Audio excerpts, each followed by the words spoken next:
Entonces voy a plantear de diversos autores las experiencias que han tenido y las propuestas que hacen, ¿sí? Ahora, hay autores que hacen, digamos, épocas de sexualidad, pero que en realidad es procesos vitales, por ejemplo, en sexto, y otros que hacen un día. Entonces voy a hacer el contraste entre esas experiencias, aunque debo decirles que en relación al tiempo, lo más probable es que no alcancemos a abordar, por ejemplo, todo el currículum de una época completa en sexto, séptimo, por ejemplo, en séptimo yo creo. No obstante, esto lo van a tener en la plataforma, lo van a tener en su portal traducido, ¿sí? Entonces lo pueden leer de primera mano la propuesta que hacen y el currículum que sugieren para abordar la sexualidad en séptimo, por ejemplo, ¿sí? Y actividades artísticas. Bien, ahora, esto lo digo en relación porque el foco, tal como lo hicieron Mariel y Miguel, lo vamos a poner en las actividades o en los cursos, mejor dicho, que son bisagra o puente, ¿sí? Que viene a ser como el cuarto, quinto y sexto, que es donde se está despertando, pero no está despierto del todo. Entonces el lugar en donde más filo de espada, distinto del séptimo y octavo, que ya estamos como en un terreno en donde hay una madurez mucho más notoria y que hacen preguntas que apuntan hacia otro foco distinto de este punto entre cuarto y sexto, en donde todavía están en ese vaivén, en esa conversación. Entonces, prefiero que el foco sea hacia esos cursos, ¿sí? Porque, insisto, es más delicado el abordaje en esos cursos, ¿eh? Es lo que suele ocurrir con los padres con la autoridad aparente y la autoridad real que tienen los niños, perdón, la autonomía aparente y la autonomía real que muestran los niños en octavo y primero medio, que se ven como muy autónomos en ciertos aspectos, pero lo cierto es que necesitan mucho acompañamiento, solo que no es el mismo acompañamiento que necesitaban cuando niños, pero hay un acompañamiento constante en relación a el ejercicio de su juicio de la propia vida anímica y de la propia vida anímica de otros, como el aprender a interpretar correctamente. Eh, entonces, ese acompañamiento eh, es bien como lo mismo que ocurre acá, como bisagra, hay que tener mucho cuidado de no abrir de brusco la puerta, no permanecerla cerrada, sino que es un movimiento armonioso, idealmente. Bien, entonces, para comenzar quiero traerles la imagen de que la ley pedagógica específicamente en este punto es necesaria de que la tengamos entre ceja y ceja. ¿Y por qué? Porque la ley pedagógica, si bien reconocemos que en el segundo septenio está naciendo, se está preparando el nacimiento del cuerpo astral, pero se está individualizando el cuerpo etéreo, ¿sí? Entonces, concretamente, eso requiere por parte de nosotros como adultos un dominio muy particular a nuestra astralidad, ¿sí? Ahora, la astralidad se ve reflejada en varios aspectos. Usualmente en las iniciativas es uno de los primeros lugares en donde se anida el conflicto, ¿sí? Entonces, una de las cuestiones que nosotros tenemos que elaborar en nuestra labor de autoeducación para hacer efectiva la ley pedagógica es el que tenemos que resolver de la manera más eficaz posible. Ya la palabra no es eficaz, pero sí enfrentar directamente, como mirar el mal a la cara en relación a los conflictos que tenemos con nuestros compañeros de trabajo, ¿sí? Si hay una de las cuestiones que se presenta muy continuamente en las escuelas Waldorf, es que el lugar en donde tambalea un impulso tan hermoso como es el llevar adelante la libertad en la educación, eh, es a través de los malentendidos en las relaciones, ¿sí? Y que empiezan a jugar cuestiones como, por ejemplo, los amiguismos, entre colegas se defienden más que por un contenido ético, más por el hecho de que se conocen hace mucho tiempo, y ese tipo de cuestiones interviene directamente en el despliegue de la ley pedagógica porque interrumpe esa corporalidad astral, ¿sí? Aparece como un ente disruptor en la corporalidad astral. Entonces, cuando nosotros queremos enseñar la belleza a los niños, eso está ahí como una semilla de maleza. No que la maleza sea mala, pero bueno, creo que es un ejemplo que sirve.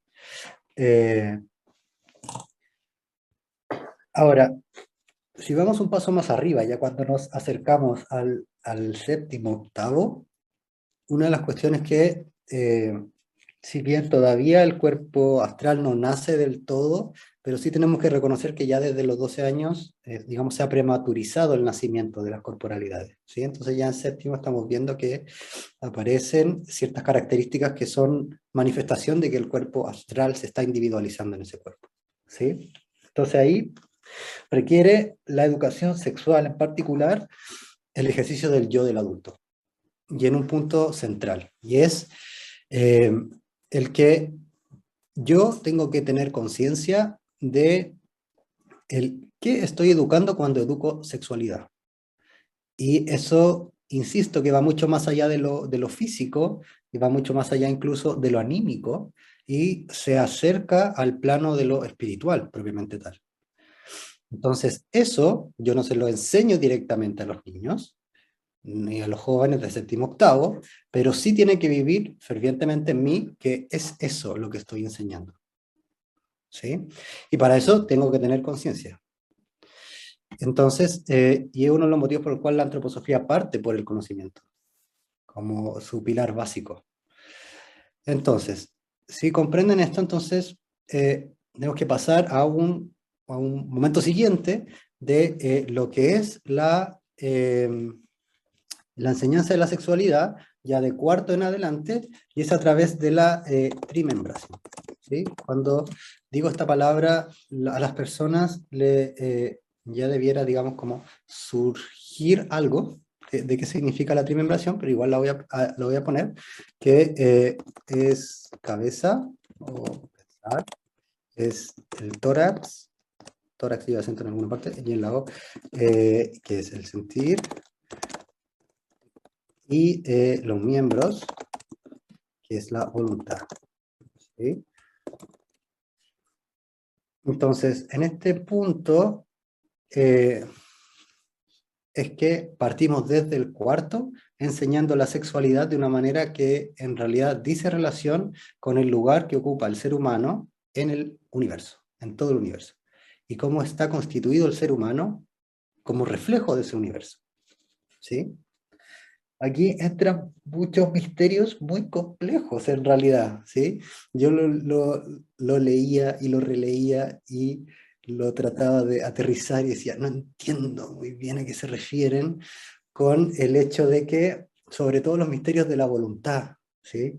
Que no entiendo muy bien a qué se refiere, entonces se los voy a transmitir de la manera que más he logrado metabolizar la enseñanza de la trimembración, ¿sí? Bien, cuéntame, ¿me siguen bien hasta acá? Ah, recuerden que si tienen alguna pregunta la pueden ir virtiendo ahí al chat. Entonces, necesito poner esto acá. Y ya. Entonces, eh, cuando nos adentramos al cuarto básico, cuando ya los niños pasan el Rubicón o están viviendo el Rubicón, o hay algunos que no lo atraviesan derechamente, pero que cuando está ese proceso hay un cambio, ¿sí? Y ese cambio notorio es a través de que, o se manifiesta que perciben cuestiones que antes no percibían, y las ven en nosotros, como señala Mariela, que uno está más peladito, más gordito, cosas que se empiezan a dar cuenta que pasan y que antes no lo habían visto, aunque lo tenían enfrente todos los días. Entonces, esto es manifestación de la madurez torácica, en donde se empieza a manifestar una naturaleza distinta en el alma, ¿sí? Si nosotros recordamos, en el primer septenio se está desarrollando físicamente el sistema neurosensorio. Esto significa el sistema nervioso autónomo, sistema nervioso central. Entonces, lo que surge en esa maduración es que los niños reciben completamente al mundo a ellos, ¿sí? No tienen tanto una membrana que haga un filtro más allá de los adultos que lo acompañan. Es lo que veíamos, por ejemplo, en qué ocurre cuando un adulto está en una experiencia de trauma y el adulto se hace cargo, ahí él sirve como membrana para que no atraviesen ciertas fuerzas frías, ¿sí? Pero el niño en sí mismo no tiene todavía esa membrana, sino que es el adulto el que hace ese filtro. Entonces, lo que vemos en el desarrollo de lo neurosensorios es particularmente la forma de la cabeza, ¿sí? A ver, ¿qué pasó?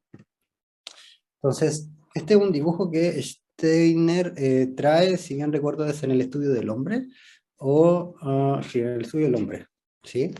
Y es algo que vamos a abordar en el cuarto básico ya, ¿sí? Porque si bien vemos la cabeza, tiene toda esta redondez, como que está completa. Nosotros podemos vivenciar la esfera como la completud, ¿no? Es tranquilo, ¿sí? No así la media luna, que es el lugar del tórax, ¿sí? La media luna, Steiner lo señala que tiene la característica de lo lunar, porque la luna hay un lugar que siempre se ve, pero hay una parte que es el lado oscuro de la luna que nunca se ve, ¿sí? Al ojo directo.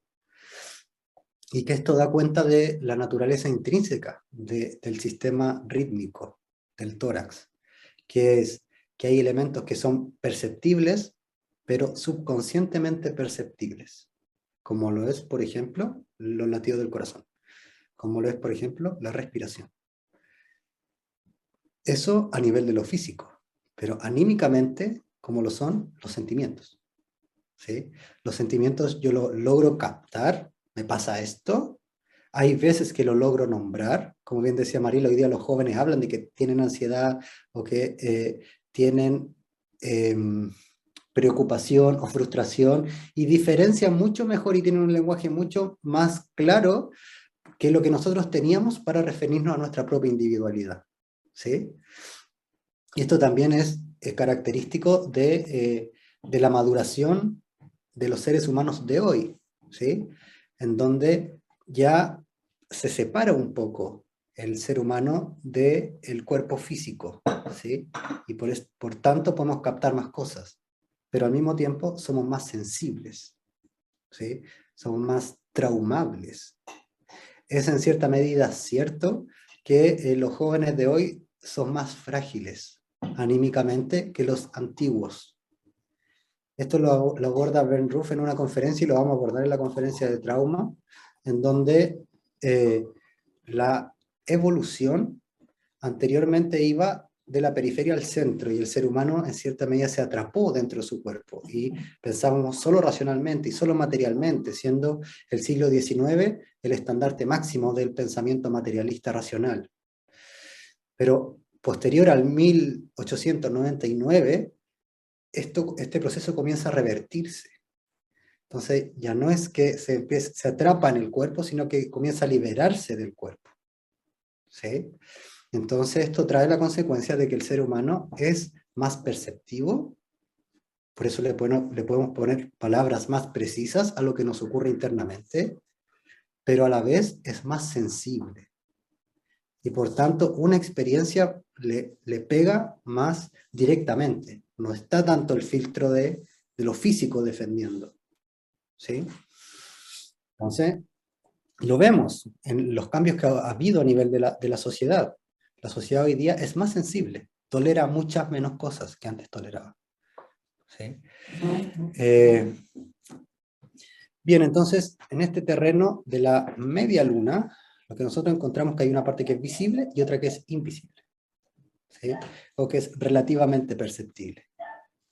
Y esta es una imagen que va en el cuarto, en tanto que aparecen la diferencia, o que en nosotros hay sensaciones y sentimientos.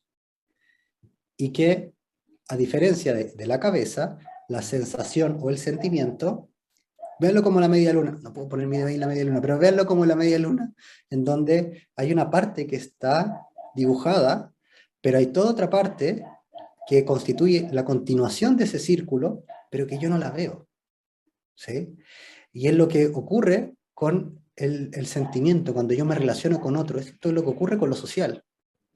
La Carlos decía súper claro, yo tengo conciencia de lo que dije, no de lo que el otro escucha. ¿Sí? Entonces siempre en la relación social hay algo que va y que escapa de mí, que me excede, y que es este terreno de la media luna que es invisible. ¿Sí?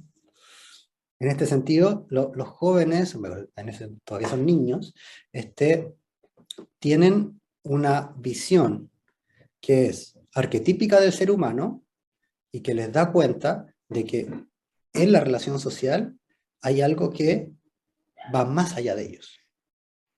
¿Sí? Soy claro con esto, insisto, lo estoy haciendo lo más claro posible porque esta parte a mí me partió un poco la cabeza igual. ¿Sí? Ahora, cuando avanzamos un poco más allá, en estos dos sistemas que he nombrado, que es la cabeza y el tórax, tenemos que en realidad no podríamos decir lo sexual está en ese lugar, propiamente tal.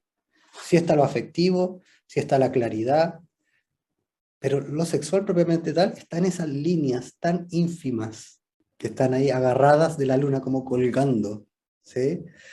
Y que dice relación con los brazos y con las piernas, ¿sí? La voluntad, habla Steiner, y esto es lo que digo, tiene que vivir en nosotros como maestros, para ese yo, la voluntad, la constitución de lo metabólico, es una circunferencia inacabada. ¿Sí? Es decir, lo que nosotros vemos es una de las infinitas líneas, mi brazo es una de las infinitas líneas de una circunferencia que es todo el cosmos. ¿Sí? Entonces voy a hacer la imagen reversible. Tenemos todo el cosmos, de lo cual yo porto una línea, que es mi voluntad, mis brazos. Luego, esto se va acercando un poco más y porto la mitad de una circunferencia. Y esto se va acercando más y porto la circunferencia entera, que es el microcosmos, que es la cabeza. Por eso Steiner dice, la cabeza y reflejo, bóveda del cielo es. ¿Sí? Es decir, que el cosmos tiene esta figura esférica y que mi cabeza es el reflejo de esta figura esférica. Y luego mi paladar es reflejo de esa figura esférica. Y luego mi diafragma es reflejo de esa figura esférica. Y luego mi vejiga, ¿sí? Es reflejo de esa figura esférica. Entonces vemos que esto va en todas las partes de nuestro cuerpo reflejándose. ¿Sí? Entonces, ¿qué ocurre? Que la voluntad, ¿qué implica? Que la voluntad, para un niño de cuarto, digamos, que le corresponde comprender que la voluntad sea una sola línea de toda una esfera, es lo que ocurre, por ejemplo, con Perceval. ¿Sí? En algún momento, eh, Perceval recibe una instrucción que dice, porque él era muy curioso y todo, y recibe una instrucción que le dice, por hacer preguntas nadie te va a querer. En realidad, en todo caso, pensarías que tú eres como ignorante o tonto o molesto. Entonces, si tú quieres ser un buen caballero, no tendrías que hacer tantas preguntas como haces. Pero lo cierto es que ese consejo, bien intencionado, le causa mucho dolor, no solo a Perceval, sino que a mucha gente alrededor. Y lo que ocurre con la voluntad es que nosotros no logramos captar la magnitud de consecuencias que produce un acto. Y esto es lo que de la voluntad escapa a todo el universo. Yo produzco un acto de voluntad, pero esto escapa y tiene consecuencias que luego yo desconozco. ¿Sí? Ahí en ese libro, era la síntesis que hace Charles Kovacs, dice, es una bendición quizás que nosotros los seres humanos no captemos todas las consecuencias que tienen nuestros actos. ¿Sí? Entonces, la relación en cuarto básico a esta trimembración es que el niño por primera vez capte toda esa conformación del ser humano, ¿sí? Que estas formas básicas luego en cursos superiores se modelan derechamente, pero que sean dibujadas, que pase por lo artístico, ¿sí? Bien, entonces, toda la educación sexual idealmente tiene que pasar por lo artístico, porque como lo había dicho Mariela y Miguel, la belleza es lo que va a ayudar al cultivo saludable de los sentidos intermedios. Y los sentidos intermedios lo que hacen a nivel anímico es que desarrollan lo moral, ¿sí? Es decir, por eso uno dice, esto me huele mal, esto no me gusta, esto, uno dice, me huele, esto, claro. Que todo lo que podemos captar como asqueroso, bello, dulce, suave, amargo, en realidad pasa por el desarrollo de estos sentidos. Y cuando estamos en la educación sexual, es imprescindible que funcionen correctamente, que logren captar la diferencia entre lo bello y lo asqueroso. Porque en última instancia, si están sobreexpuestos, esto los va a proteger de que no les guste, por ejemplo, la sexualidad explícita. ¿Sí? Hay algunos que lo encuentran asqueroso cuando vieron, por ejemplo, pornografía sin querer, pero hay otros que lo encuentran cautivante. Entonces ahí vemos que hay una diferencia en el desarrollo de los sentidos intermedios, ¿sí? En donde uno tiene muy cobijado y en relación a lo cósmico el desarrollo moral de sus sentidos, mientras que otro ha sido, digamos, intervenido por fuerzas en donde no logra discernir claramente entre lo asqueroso, lo bello, lo feo, lo repulsivo, lo armonioso, ¿sí? ¿Soy claro? Bien, eh, entonces, tenemos acá que el ser humano entonces está compuesto por estas tres esferas. Y la composición de estas esferas viene desde la periferia hacia el centro, ¿sí?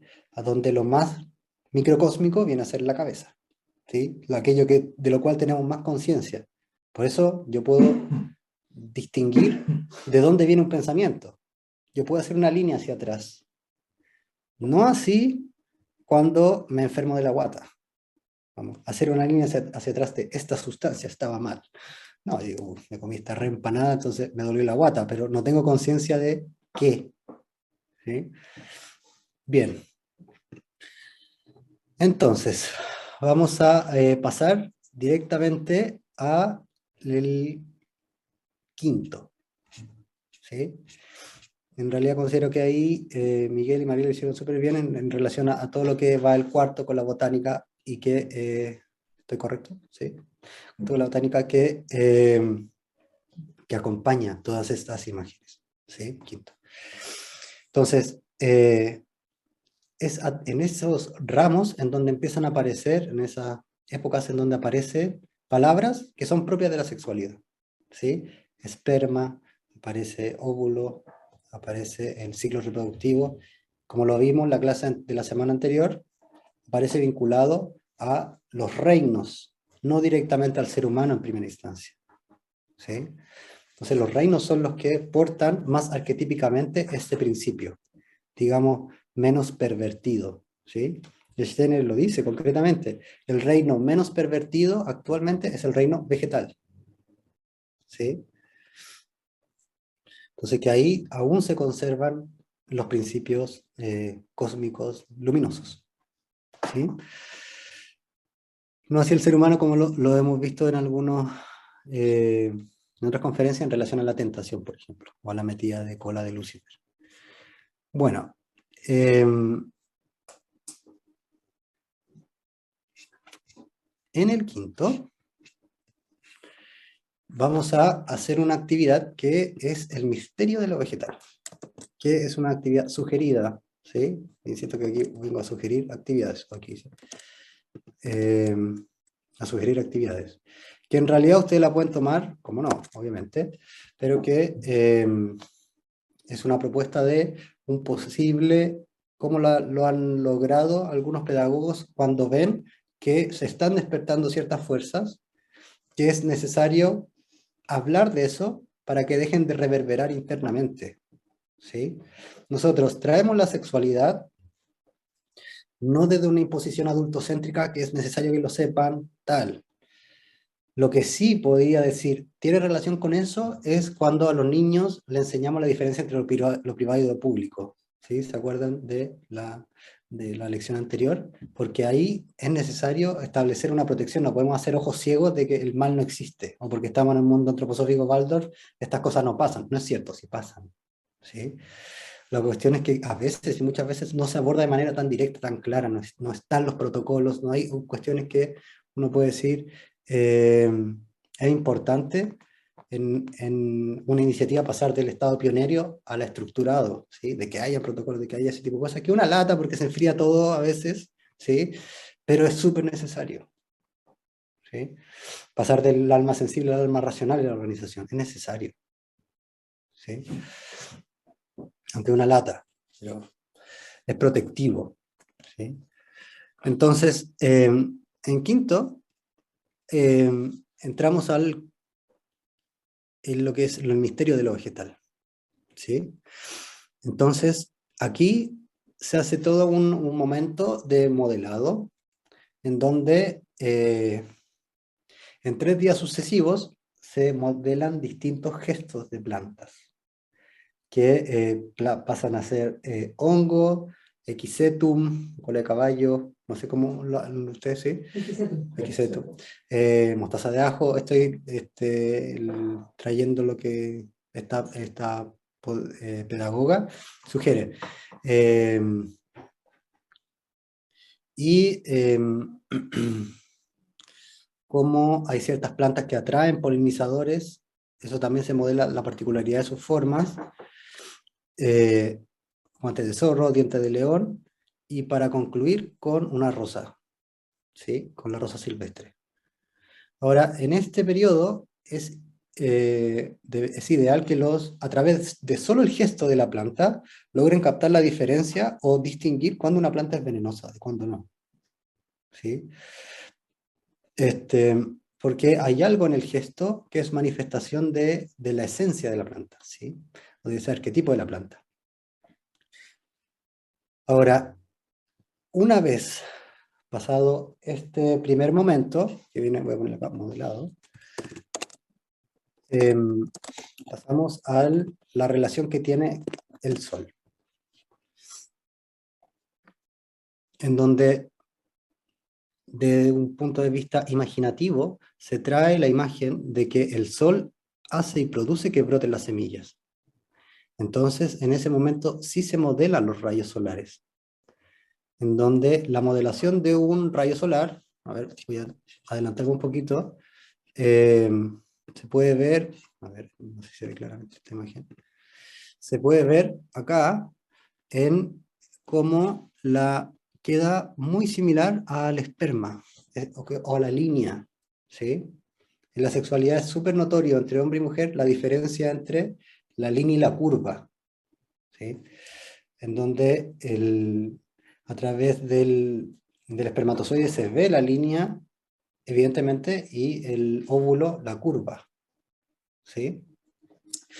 Entonces, en el periodo de botánica, esta actividad que le estoy relatando ahora se sugiere hacer como hacia el final del periodo de botánica, ¿sí? La modelación de las flores, etcétera, y ahora la modelación de los rayos del sol.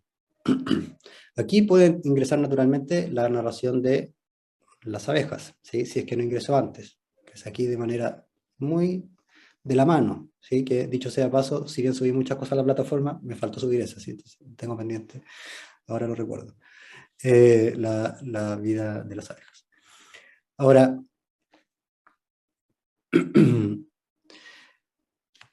aquí hay una diferencia en quién modela qué, ¿sí?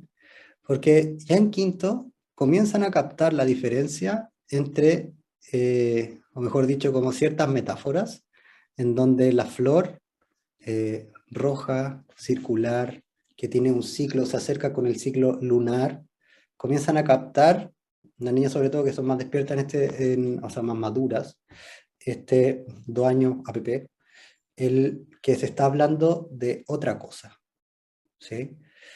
Que se está hablando en realidad de lo que podría ser la menstruación, etcétera, etcétera. Ese es uno de los motivos por los cuales se hace una rosa, ¿sí? Uno de los motivos. Es por ese color en particular, que hace relación con esa fuerza roja, ¿sí? Ahora, vinculándolo con lo anterior, esta fuerza roja dice relación con la potencia de la sangre, en donde la sangre está muy vinculada a la sexualidad. De hecho, si la sangre no se le abre el camino para que ingrese, la sexualidad no se puede llevar a cabo, ¿sí? En la relación propiamente tal. Tiene un lugar central la sangre. Y si nosotros recordamos, la sangre es el vehículo de la organización del yo, ¿sí? El calor, el corazón. Entonces, eh, tenemos que, o tiene que vivir en nosotros lo sagrado que tiene esto, ¿sí? Que en realidad la sexualidad y el encuentro sexual, esta diferencia entre la línea y la curva, entre los rayos del sol y el núcleo de la flor, entre esas diferencias hay un encuentro que solo se realiza porque hay alguien ahí que moviliza esas fuerzas, ¿sí? La imagen de esto va a ser más claramente abordada en octavo, ¿sí? Cuando abordamos lo motriz, como todo lo que tiene que ver con la física, lo motriz, la diferencia entre el hueso y el músculo, en donde se lleva a que el movimiento finalmente resulta de esa potencia de los músculos. Entonces, ¿quién mueve ese músculo? ¿Sí? Ahí nosotros le tenemos que poner un límite a las neurociencias, por ejemplo, porque la neurociencia te va a decir tu cerebro. Entonces ahí no está, está el nervio ahí, ¿sí? No la sangre, no está la potencia del yo ahí, ¿sí?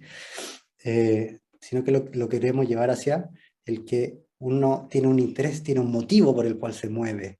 Y eso mueve los músculos. A través de ese motivo nosotros vemos la organización del yo, vemos lo individual de cada uno. ¿Mm? Bueno, creo que me estoy adelantando, entonces voy más paso a paso. Entonces, se ve claramente aquí el modelado y la diferencia. Entonces, la circunferencia la modelan las mujeres, ¿sí? Mientras que, y con la circunferencia, hacen circunferencias, ¿sí? Una circunferencia, como se ve ahí. Junta las circunferencias en una circunferencia. Mientras que los rayos del sol los hacen los hombres, ¿sí? Y es ahí donde es importante traer la imagen de lo delicado y de que posicionen delicadamente ese rayo del sol, ¿sí? Que no sea brusco ni atraviese a la flor, sino que la invita a abrirse, la invita a que ese rayo de sol sea recibido, ¿sí? Eh, Bien, aquí hay una cita que quiero leerles porque creo que no me cabe derechamente para poder compartírselas completas. A ver, déjenme ver. No, me cabe como muy poquito. ¿Qué dice? Siempre cerrada, forrada de carmesí, en misteriosa oscuridad, esta flor conoce el curso de las estrellas y la fase de la luna, y está lista para concebir un fruto en momentos específicos. Así como cada flor en el reloj de que tuvo su propio tiempo para abrirse a la luz, cada mujer también tiene su propio tiempo. Es independiente del curso de las estrellas, pero ha internalizado el ritmo de la luna cada 28 días. Renueva su forro de color rosa. Ese es también el tiempo entre una luna llena y la siguiente. ¿Sí? Anterior a esto, si ustedes lo pueden haber detectado, cuando dice renueva su forro color rosa, anterior a esto ya tendría que estar la narración de la que hablamos en la lección anterior, que es la narración de la reina del castillo que entra por un pasillo y que llega a este salón en donde no se sabe si viene el rey o no, pero en caso de que llegase, se prepara el salón. Puede ser la imagen con almohadas de color rojo todo el salón, con alfombras de color rojo, en donde se prepara la mesa para el banquete y el encuentro entre ambos. Y que cuando no llega el rey, la reina sale por una puerta. ¿Sí? Entonces, esa imagen es ideal que ya esté, porque es lo que va a cobijar el que nos acerquemos paulatinamente a lo que es la menstruación, ¿sí? O el ciclo menstrual, mejor dicho. ¿Vale? Entonces, para concluir este momento, las muchachas ponen sus flores en forma de círculo y los muchachos la ponen cuidadosamente, ¿sí? Así, con esa escena culmina el periodo de botánica de 3 semanas, ¿sí? Sobre el estudio de los vegetales. Para traer esta imagen de cómo en el cosmos se manifiesta lo sagrado de la sexualidad, ¿sí?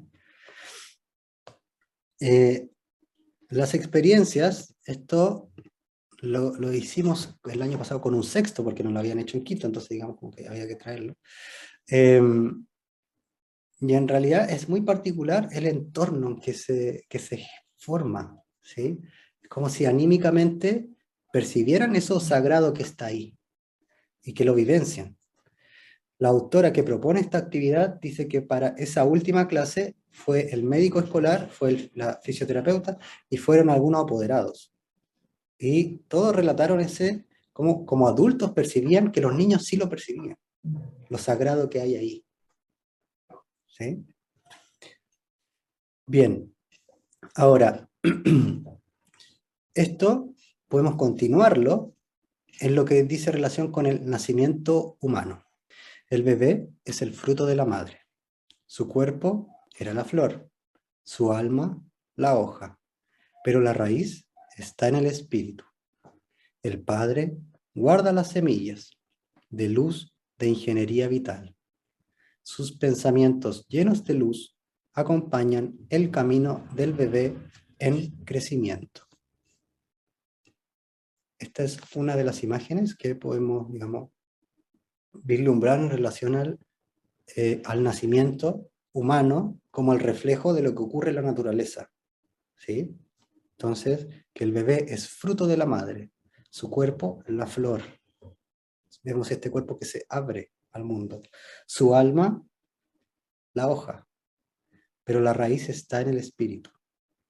El padre guarda las semillas, da luz de ingeniería vital. Sus pensamientos llenos de luz acompañan el camino del bebé en crecimiento. ¿Sí? Esta es una semilla muy particularmente que se va a desplegar en cuarto medio, 12º grado. ¿Sí? Que el currículum de la sexualidad en 12º grado es muy como se ve en las películas gringas, que tienen que cuidar a alguien. ¿Sí? Tienen que cuidar, como en parejas, cuidar a un hijito, un bebé, ¿sí? Se ve en algunas películas como que tienen que cuidar un huevo, ¿sí? No sé si lo han visto. Súper difícil cuidar un huevo. Un niño no es tan frágil.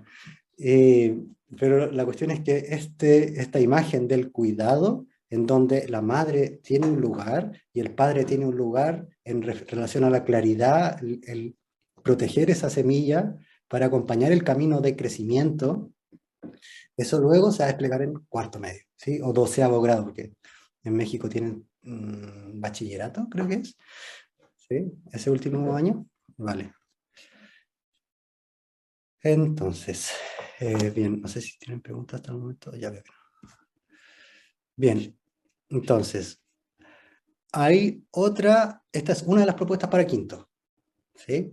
Hay otra propuesta para quinto de la pedagoga Ulrich Seifert, no, perdón, Ulrich Seifert, que me imagino que es hombre.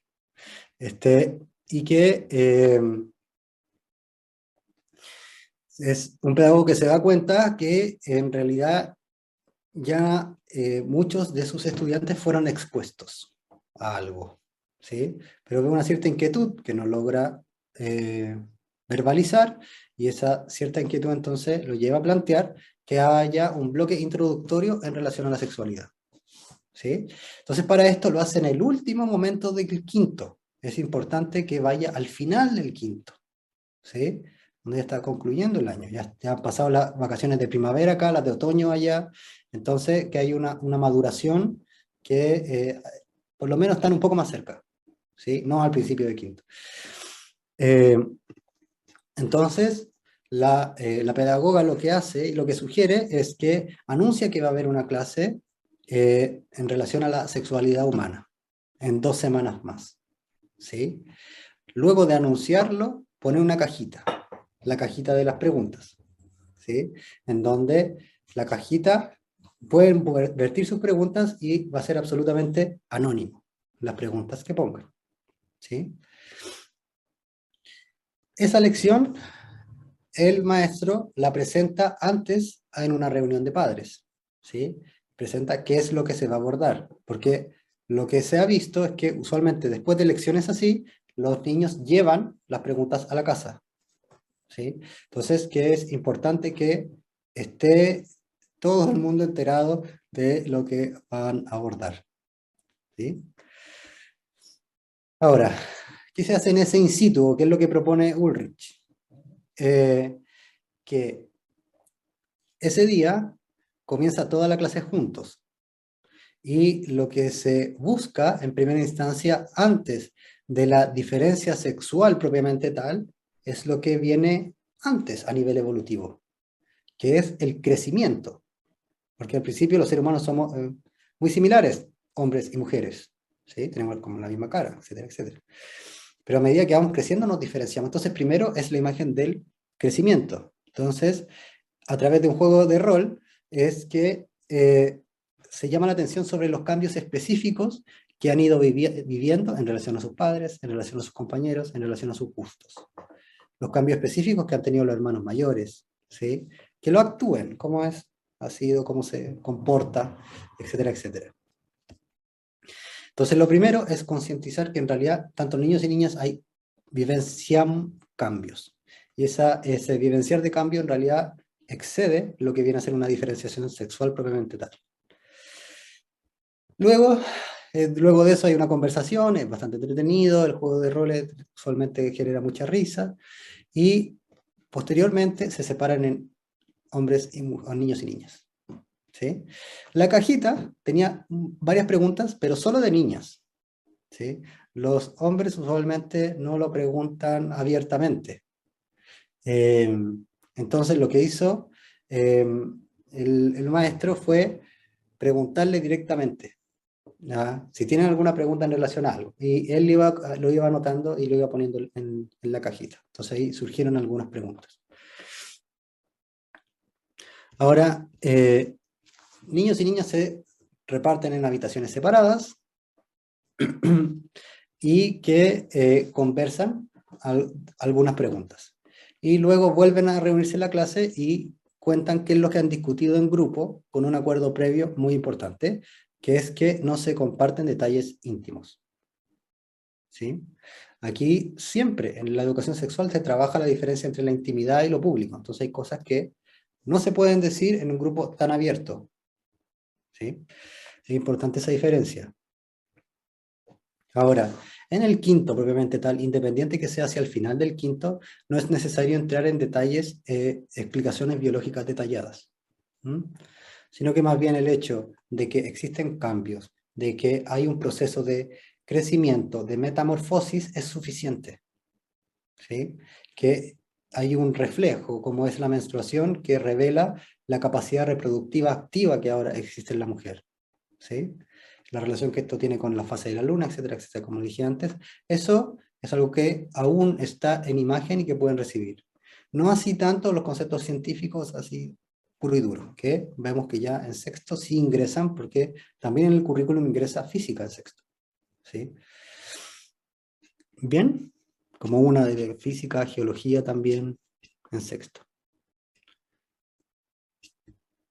Bien, ¿Cómo vamos? ¿Sí? ¿No? ¿Sí? ¿No? ¿Vale?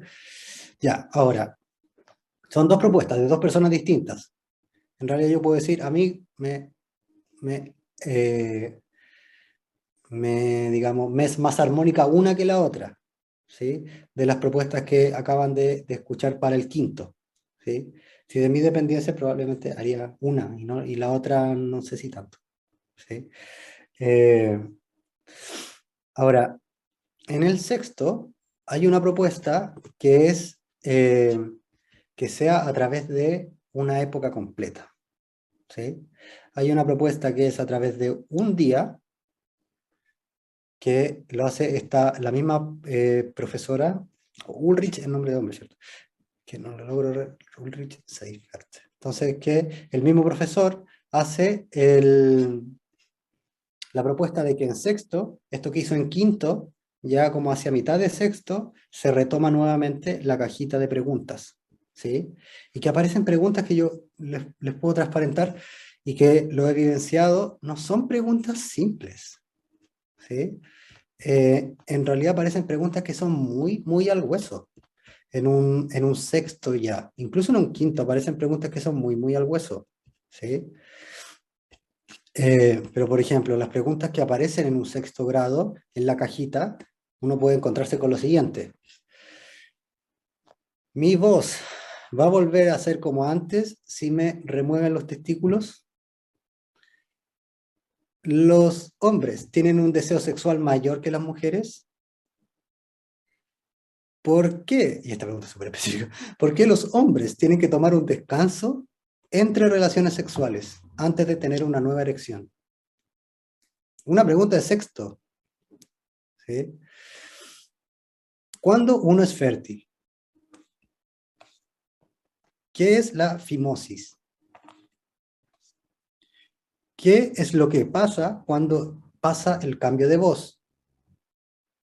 ¿Qué son las zonas erógenas de las mujeres?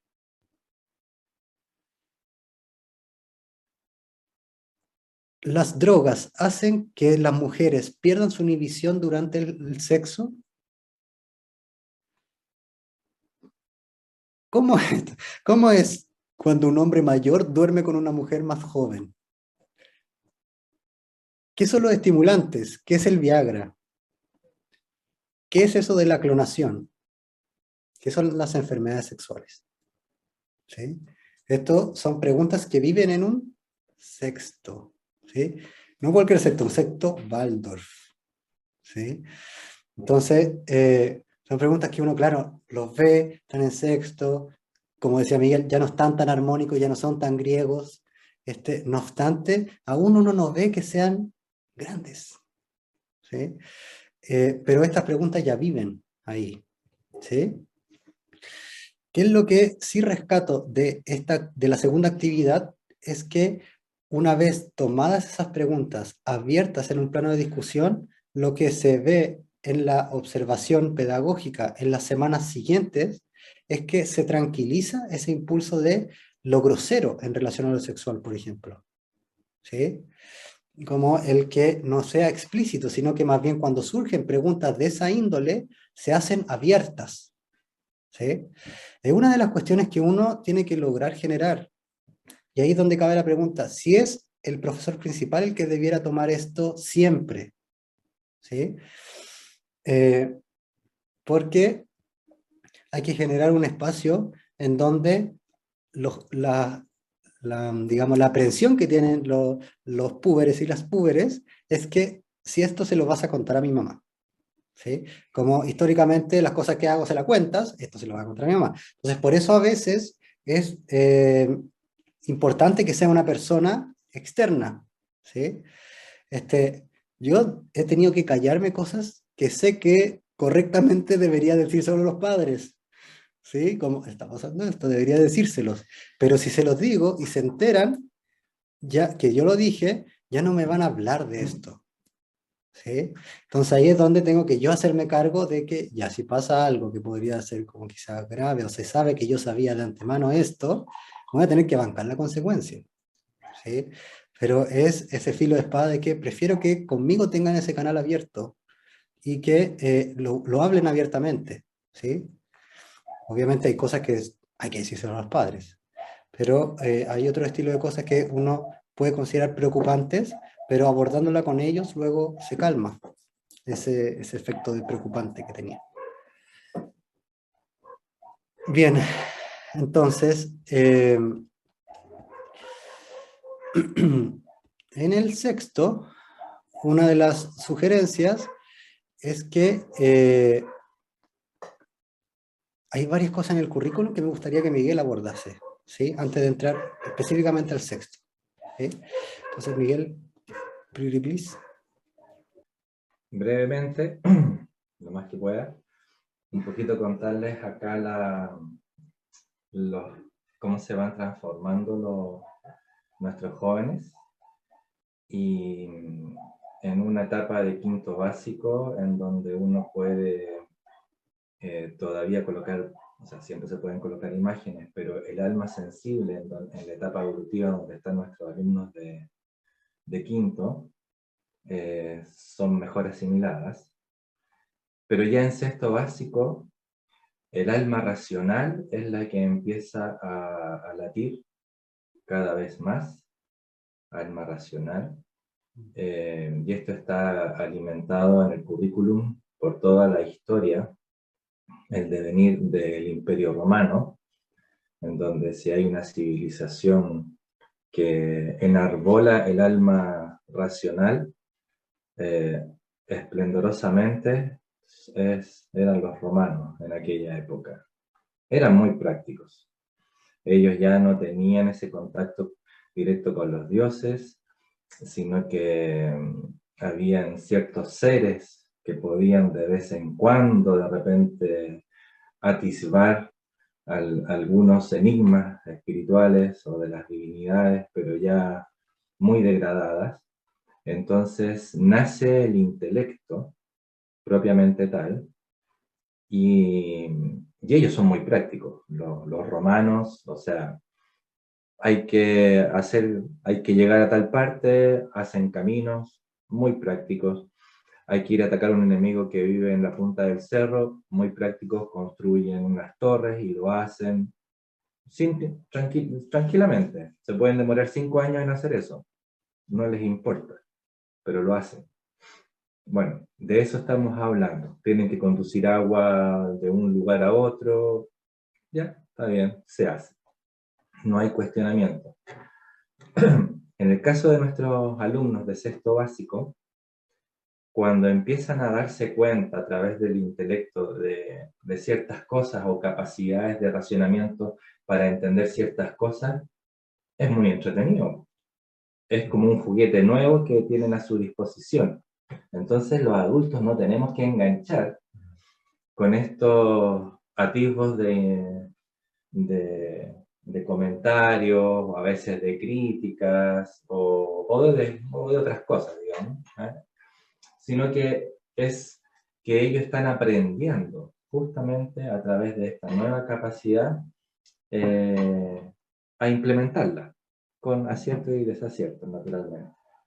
Ya no son tan gráciles en sus movimientos, han pegado un estirón, casi todos adelgazan en sexto básico, se les endurecen o anquilosan un poco más las rodillas y los codos, sus movimientos son más angulosos, el movimiento ya no descansa en los músculos como lo era en quinto básico, sino que en los tendones.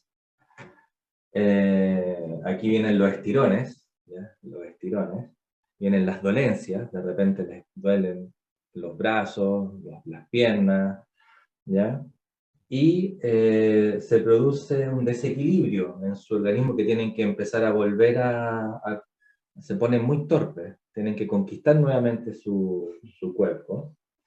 Pero esto lo que vemos en lo físico, también en lo anímico, ellos pierden su equilibrio, ¿ya? Entonces, antes la infancia le regalaba este equilibrio, pero ahora lo pierden. Entonces, todo lo que pasa en esta época, ¿ya? Estos caprichos, veleidades o estas emociones De repente que a mí me ha pasado ver que de repente de la nada en la clase un niño se pone a llorar o pega un grito de alegría eufórico de la nada. ¿Sí? Bueno, eso les empieza a pasar, estos extremos de júbilo y tristezas, eh, y no saben qué hacer con eso, con esos sentimientos. También empiezan a vivenciar lo que es la soledad, y eso es importante considerarlo, ¿ya? Y esto los llevan a tener actitudes así como de repente de introspecciones reflexivas, de, de como querer aislarse a veces o tapar eso con otras cosas, ¿ya? Entonces lo que vemos en la cáscara, en las actividades, en sus manifestaciones, es eso. Son fuegos artificiales, son plumajes coloridos, como las aves, digamos, pero no son ellos. Están tratando como de tapar un poquito para que no veamos lo que realmente ni siquiera ellos saben lo que le está pasando, pero está pasando. No sé si todos manejan, o allá en la edad del pavo, que aquí es como lo típico que empieza la edad del pavo en cuanto a todo este desequilibrio anímico y físico también, que entran nuestros niños, nuestras niñas. Entonces, los adultos que antes eran imitados y venerados y emulados, ahora ya no lo son tanto, y ellos quieren empezar a apoyarse desde sí mismos en sus propias decisiones y acciones, y quieren encontrar su propia forma, pero no saben cómo, no saben cómo. Entonces, esta pérdida de armonía hace que de repente entren en situaciones explosivas. A veces estas explosiones las vemos, a veces no las vemos, a veces ellos las manifiestan, a veces no. Y el currículum, por ejemplo, acompaña con el ramo de geología, mineralogía, en donde dentro de las ciencias ya llegamos a la parte más muerta, la parte del reino mineral, en donde se entra a través del estudio geográfico, de la constitución de las montañas, las calizas, las piedras, y de ahí vemos, preguntamos, bueno, ¿de dónde se originan las piedras? De las piedras sedimentarias, basálticas, cómo se generan, de dónde nacen las piedras preciosas, ya más con datos más científicos, desde la geología misma, cómo se transforma la Tierra, qué es lo que hay debajo de lo que no se ve de la Tierra. Nosotros estamos en la corteza terrestre, pero qué es lo que pasa abajo geológicamente, los tiempos de de la Tierra, que son millones de años para ver un pequeño cambio, y también vienen los procesos de transformación, ¿ya? Cómo es que la Tierra que nosotros pisamos se transforma, y vienen la formación de volcanes, vemos a ciertas manifestaciones de los géiseres, o otras cosas que nosotros desde la corteza podemos ver. Entonces ellos empiezan también a evidenciar que hay procesos que no se ven y procesos que sí se ven. Entonces, la primera imagen en el pizarrón cuando entran nuestros alumnos en sexto básico, uno les dibuja un volcán en erupción,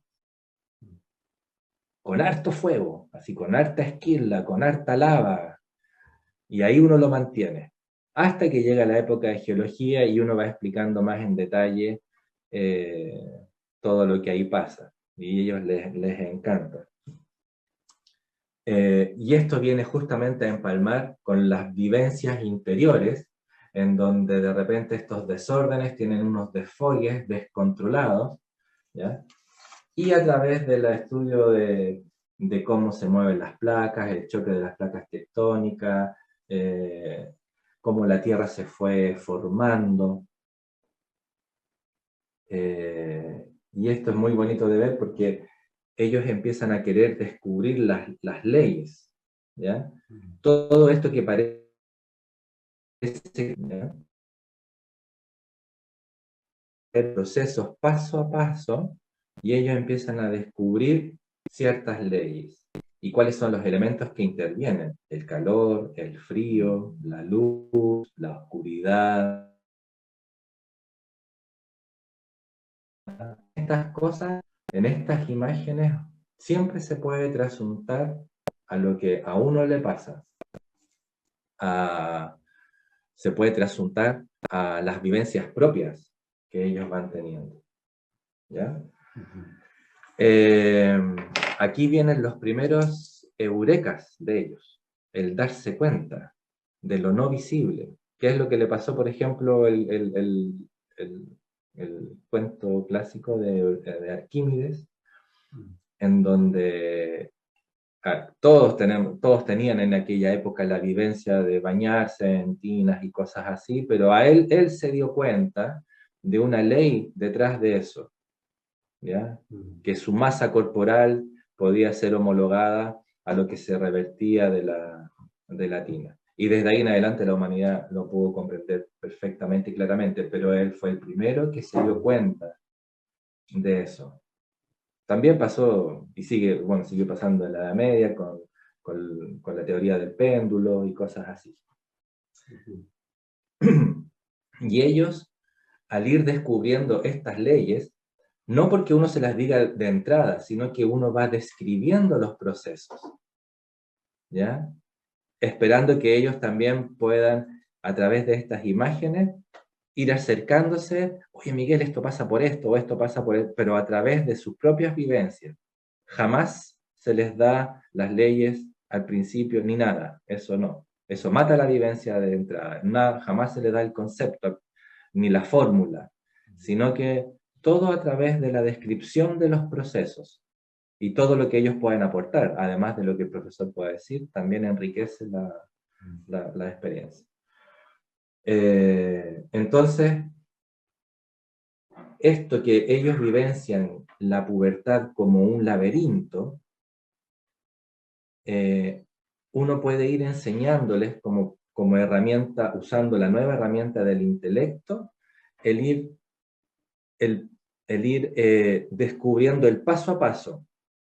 Entonces eso también es una gran herramienta para ellos, que uno lo puede usar como adulto, como profesor, para que cuando le pasen cosas, que de repente ellos no saben por qué, a ver, ¿qué te pasó? ¿Ya? ¿Qué te pasó antes de eso? ¿Por qué? Y ir recogiendo ese hilito hasta ojalá llegar a donde se produjo el nudo. Y eso a ellos les ayuda mucho. De hecho, ese es uno de los regalos de la mitología griega con el laberinto del Minotauro, que justamente cuando los dioses regalan esta posibilidad de que el ser humano, con un mayor anclaje del yo, tenga acceso al pensar, justamente eso, esta facultad es, también se puede decir como el intelecto, o sea, el ¿ya? Interior, y electo es elegir, es ir al interior para poder elegir. Entonces, en el mito del Minotauro, Teseo, ¿ya? Porque quiere ganarse la mano de Ariadna, obviamente, quiere casarse con ella, recibe el desafío de meterse, ¿ya?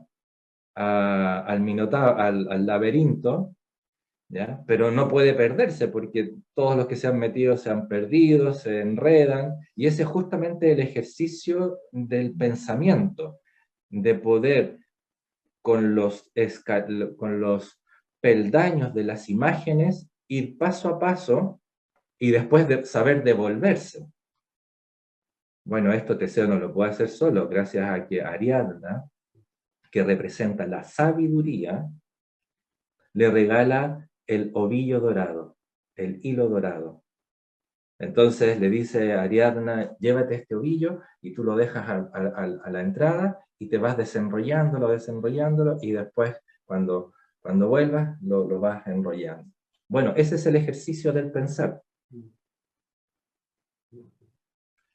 Bueno, eso, ahí con eso quería cerrar. Entonces ahí, hiperexplicación de en realidad qué ocurre en ese sexto, ¿sí? Entonces que le da todo el fundamento, lo que ahora les voy a presentar de manera muy sintética en relación a la propuesta, ¿sí? de esta época, que proponen una época de procesos vitales. ¿Sí? A ver, ya. Entonces, esta época está pensada en 3 semanas. ¿Sí? Entonces, en donde la primera semana, lo que apunta a abordar es la diferencia, mejor dicho, todo lo que dice relación con el mundo vegetal y animal.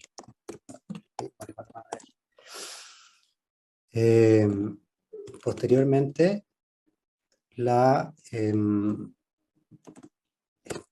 ¿cómo viene a ser? La humana.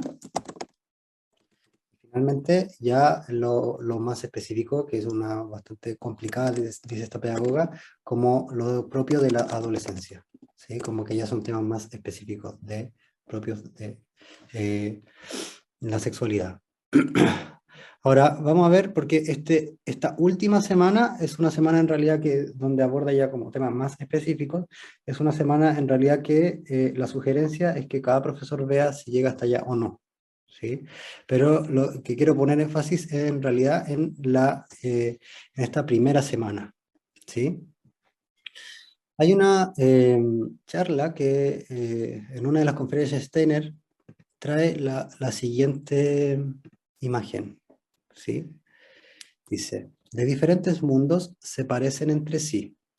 La naturaleza se ha formado misteriosamente. La flor para ser como una mariposa atrapada y la mariposa en forma de flor liberada,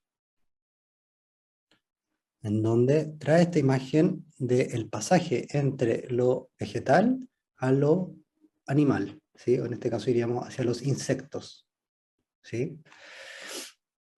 Como bien lo decía Mariela y Miguel, la enseñanza de la sexualidad en este punto va de la mano con los otros reinos, ¿sí? Y las palabras que uno utiliza de la sexualidad, en primera instancia, las toma de lo que ocurre en el mundo en general, ¿sí?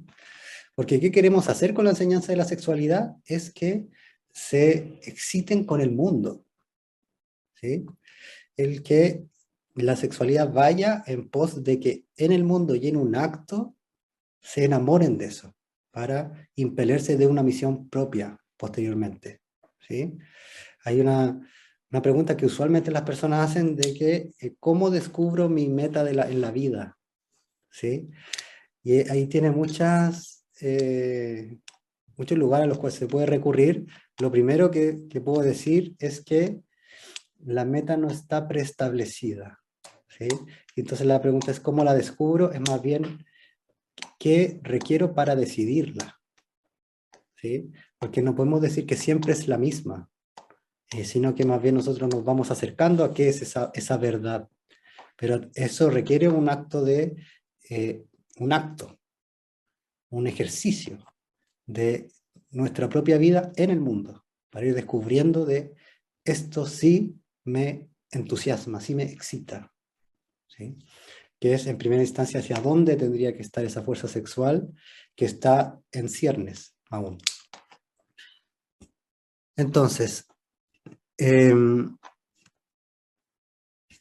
lo que vemos en el desarrollo de los animales, me quedan un poquito minutos, entonces lo que vemos en el desarrollo de animales tenemos que poner énfasis en lo siguiente, ¿sí? La sugerencia es poner énfasis en lo siguiente, en donde, primero, que la planta puede tener una reproducción asexual, o puede ser a través de polinización, y que no tiene no es como que una planta se pone sobre la otra, sino que más bien como tienen una proximidad física, ¿sí? Entonces aquí es donde entra la diferencia entre se me olvida siempre cómo se llama, las anteras, que viene a ser lo masculino, de dar o de dispersar, y del carpelo, que viene a ser lo femenino de la mujer, que es lo que recibe y se transforma posteriormente. Entonces, que esa primera imagen es aquella que viene de la periferia hacia la sexualidad propia. Luego pasamos a los animales inferiores, ¿sí? Que, que la fertilización a menudo tiene lugar fuera del cuerpo y la descendencia es autosuficiente, como por ejemplo los animales o algunos pescados en donde dejan el huevo ahí y luego el macho llega y fertiliza el huevo, pero afuera del cuerpo, ¿sí? Y que eso que está externo, luego nacen los pescados y son autosuficientes, ¿sí? Entonces, que llegan al mundo y no requieren de algo más, ¿sí? Para posteriormente pasar a los reptiles, y la diferencia en particular de los reptiles, aves y mamíferos, ¿sí? Porque los reptiles y aves tienen a través de huevos, ¿sí? Y que muy particularmente los reptiles, no sé, no podía decir todos, pero no cuidan a sus crías, sino que más bien la cría emerge del huevo y también tiene que ser autosuficiente, la abandonan a sus crías, las dejan ahí, ¿sí? Vemos estas cosas que ocurren con las tortugas, por ejemplo, que tienen que correr por su vida como Normandía de las tortugas cada vez que nacen, ¿sí? Tienen que llegar al mar y sobrevivir. Eh, que hoy día ocurrió un fenómeno en relación a los reptiles, que hay un exceso de hembras, ¿sí? El 99% de los reptiles que nacen actualmente son hembras, porque la sexualidad en los reptiles depende del calor. Entonces, si están en un lugar donde hace más calor, nace hembra, y en un lugar más frío, nace macho. Y como ha subido la temperatura del mundo, 99% hembras, ¿sí? Entonces vemos ahí que cómo se afecta la sexualidad en el plano de los reptiles, donde no está ese cuidador, y entonces están influidos por el entorno, a tal punto que determina la sexualidad, la temperatura, ¿sí? Bueno, y luego pasamos a las aves, en donde las aves también dejan los huevos, pero con un gesto muy distinto, porque aparece el nido. Y también las aves protegen a su cría, la alimentan durante un periodo de tiempo y le enseñan a volar en muchas ocasiones, ¿sí? En el cóndor, por ejemplo, la cría la cuidan alrededor de un año, que es mucho tiempo. Y ahora, ya pasando a estos animales intermedios, podríamos decir a los animales superiores, en los mamíferos le ponemos énfasis a las relaciones que hay, en donde los mamíferos se aparean de manera similar, pero aparece el gesto del amamantar, por ejemplo, amamantan a sus crías, eh, y que luego se separan cuando llega la madurez sexual en las crías, que es usualmente bastante rápido en los mamíferos, ¿sí? En comparación al ser humano.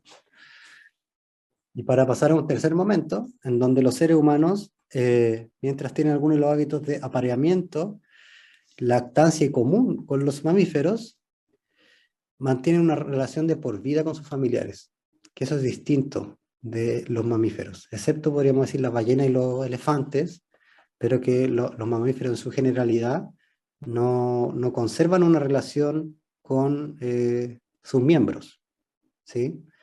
Además de que los mamíferos no tienen una concepción de familia y como lo sexual esté como prohibido en familia. Eso es algo propiamente cultural humano, el que nosotros los humanos tenemos la prohibición del incesto, ¿sí? No es algo biológico, es algo cultural, ¿sí? Una madre me decía en relación a sueños que tenía, como que de repente besaba a su hija en sueños y decía, no, soy una pervertida, estoy haciendo todo mal. Si es que no, la prohibición del incesto es una prohibición cultural, no biológica, ¿sí? Pero bueno, eso no se aborda en sexto. Ahora, en el ser humano, incluso si está separado en el espacio físico, sigue siendo padres e hijos y hay una conciencia de la existencia del otro. Entonces, en ese punto, es que la sexualidad en el ser humano pasa ya a un nivel que tiene una trascendencia distinta, ¿sí? En la relación con otros. Bien, entonces, la segunda semana, lo voy a hacer súper rápido, nos quedan 2 minutos. La segunda semana, lo que acontece es el desarrollo humano, ¿sí? Entonces tenemos el vegetal animal en la primera, y en la segunda semana lo propiamente humano. Entonces, por ejemplo, aquí se ven algunas características del humano. Hay una actividad que los padres le escriben una carta a los niños del momento de su nacimiento, ¿sí? Eh, de cómo fue su momento de su nacimiento, cuando ellos llegaron, y les traen fotos de ciertos momentos de la vida, ¿sí? El momento de cuando eran neonatos, cuando eran infantes, cuando pasan a ser niños, y algunos hitos de caminar, andar en bicicleta, etcétera, etcétera. Pues en este momento lo que vemos es que ciertos aspectos propios de la vida humana, ¿sí? Como qué circunstancias han vivido en el proceso de su crecimiento. De, por ejemplo, me rompí la pierna, alguna vez tuve olimpiadas, me fui de vacaciones a tal lugar, en donde aparece la característica del humano, en donde está la vivencia o la experiencia, y que esta experiencia va cambiando a medida que uno va creciendo. Que al principio, en esta misma actividad, traíamos pinturas, en donde se ven, por ejemplo, en pinturas, primero el niño muy cercano a los padres, mientras el padre está o cosechando o buscando huevos, el niño está muy cerca jugando por ahí, ¿sí? Y que está ese gesto de que el niño en principio está como muy cerca de los padres. Y a medida que va creciendo aparecen otros niños y está la casa cerca y los niños están jugando en el patio, pero no está ese adulto ahí afuera con ellos, ¿sí? Entonces aparece como este otro gesto de alejarse un poco más. Y ya después que están los jóvenes haciendo cosas, o puber haciendo cosas particulares. Y ya no está la casa, sino que está el colegio y están más lejos, ¿sí? Entonces se ve este ejercicio a medida que crece el ser humano, cambian las experiencias y cambian los intereses. ¿Bien? Entonces, en esta segunda semana, una de lo sugerido es hablar de qué ocurre previo al nacimiento, ¿sí? Eh, pero se habla, no se trabaja como se trabaja en el 11º grado, que es en la embriología a través del modelado, que también es una época completa de 3 semanas. Eh, Sino que, ¿qué ocurre en el periodo de nacimiento cuando nacen prematuros, por ejemplo? Que tengan la conciencia de que en el embrión ya a los de 7 semanas ya mide así 2 centímetros y tiene los ojos, los oídos, los intestinos, que es bastante impresionante como un ser humano completo, pero de este porte, ¿sí? Eh, entonces, que ya funcionan están los riñones, el hígado, los pulmones, la boca, la nariz. eh, y para el niño en realidad es una sorpresa lo impresionante de la gestación del ser humano, ¿sí? ¿No? Esa perfección. Eh, También ahí es abordable como lo característico del el útero, la historia del templo, ¿sí? El útero, las trompas de falopio, el óvulo, etcétera, etcétera. Bien, eso. Y la tercera semana es de las preguntas de la cajita, lo que sugiere la actividad. ¿Qué preguntas surgen en la cajita? Porque a lo largo de esas otras 2 semanas van surgiendo preguntas que se abordan en esa tercera semana, ¿sí? Pero igual, ya escucharon cuáles son la índole de preguntas que hacen, ¿sí? No te tira algo general, son súper específicos. Entonces, como arremángate cabrito, porque en realidad hay que abordar cosas que uno quizás no se siente tan cómodo de abordar. Es por eso que son importantes estos espacios en donde hablamos abiertamente de sexualidad y de nuestras dudas, de las creencias que tenemos en relación a la sexualidad. Porque mucho de lo que es incómodo para el ser humano hablar lo llenamos de mitos, pero después se nos olvida que eso es un mito, ¿sí? Entonces la sexualidad está llena de mitos y es importante que la hablemos abiertamente, ¿sí? Cuando los niños de sexto se ponen en particular como brutos, bruscos y groseros, es importante ahí que intervenir con la palabra correcta. O sea, aquí en Chile se dice, por ejemplo, pico, ¿sí? En relación al pene. Pero la palabra correcta es, quizás usted quiso decir pene, ¿sí? Que le dé porque aquí ya entra la ciencia y que le dé ese carácter de esto es lo correcto, como bien lo explicaba Miguel, donde aparece la ley en Roma, esto es lo correcto y esto es incorrecto, ¿sí? Es correcto decirle pene, no así decirle pico, ¿sí? Etcétera, etcétera. Es correcto decirle vulva, y eso también, que está la cuestión de que se dice vagina, no, es vulva, ¿sí? La vagina es un canal, entonces es distinto. Bien, súper bien. Entonces, voy a... si quieren hacer un verso usted, iba a hacer el poema de... ¿sí? O iba a ser el poema de la madre del nacimiento de la flor. Para concluir. ¿Sí? Dice así. El bebé es el fruto de la madre. Su cuerpo, la flor. Su alma, la hoja. Pero la raíz está en el espíritu. El padre guarda las semillas de luz de ingeniería vital. Sus pensamientos llenos de luz acompañan el camino del bebé en crecimiento.